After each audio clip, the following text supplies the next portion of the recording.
So the next topic I want to talk to you about is going to be starting into chapter 3, which is sensation and perception, or perception. Um, this book doesn't actually spend a lot of time on physical sensation. Some textbooks spend some time on like what's the anatomy of the eye, what's the function of the parts of the eye. Um, this book spends a lot of time on, just those higher level processes that involve cognition specifically, which is nice. But we miss one of the biggest points, I think, about sensation and perception, and that is that sensation and perception are completely different. Um, and this is a lecture that I've given in classes before that has lasted many, many hours, and I want to condense this down into just a few minutes. Um, you are limited in how you perceive the environment by many, many different things. By attention, yes, when you get to higher level processes, by conscious processes like object recognition, but you're limited from the very get-go just physically. So, for example, we can only see a limited spectrum of light waves. The visible spectrum of light is between like around 400 to 780 nanometers, all the way down from the blues and the violets up to the longer reds. And a nanometer is, I think, like a millionth of a meter, so it's very, very small. Um, and then things that are above and below that are things like infrared and X-rays. But they're also types of light, and they travel in waves, and we don't see them as we see the visible spectrum of light. So you're already limited in terms of that one thing to a certain range, and it's the same thing with like sound and frequency. You can only hear um, a certain set of frequencies in the environment. So like a frequency of sound is again how sound travels in a wave, and a frequency would be how close together those waves are. So something with a really low frequency has a really long wave, and something with a very high frequency has a very tight wave.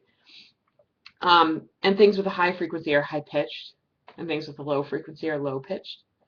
So, so you can only hear certain sets of those. Different animals can hear different frequencies. Like elephants can hear much lower frequencies, and they, I think, communicate over many, many miles by very like low rumbles.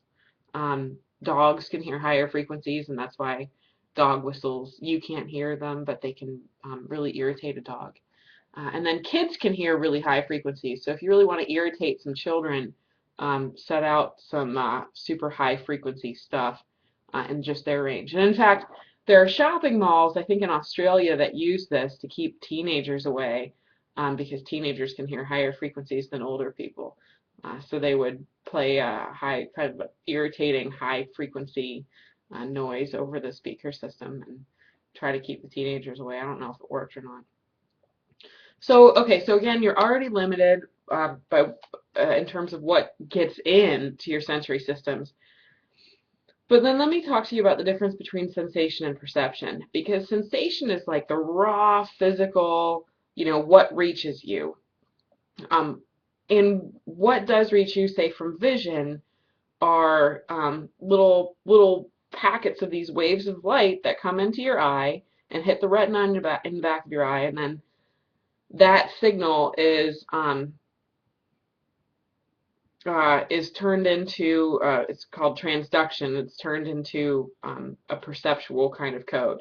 So this is something that your thalamus does in your brain, and your thalamus is part of your forebrain.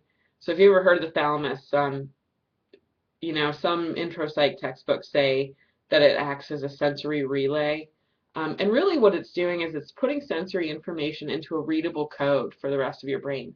It's taking that raw physical energy, packets of light, waves of sound, little energy from little cells that are either stimulated or not stimulated, and it puts it into a readable code.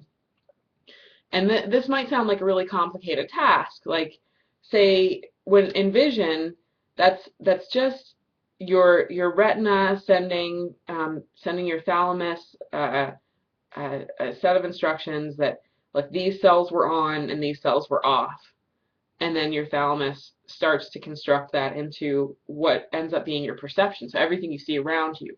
the walls, the air, the everything. Me waving my hands.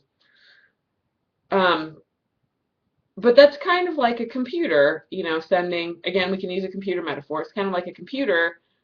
Everything that you do to interact with the computer is just a set of ones and zeros that the computer can understand. So the computer puts everything else into a readable code for you.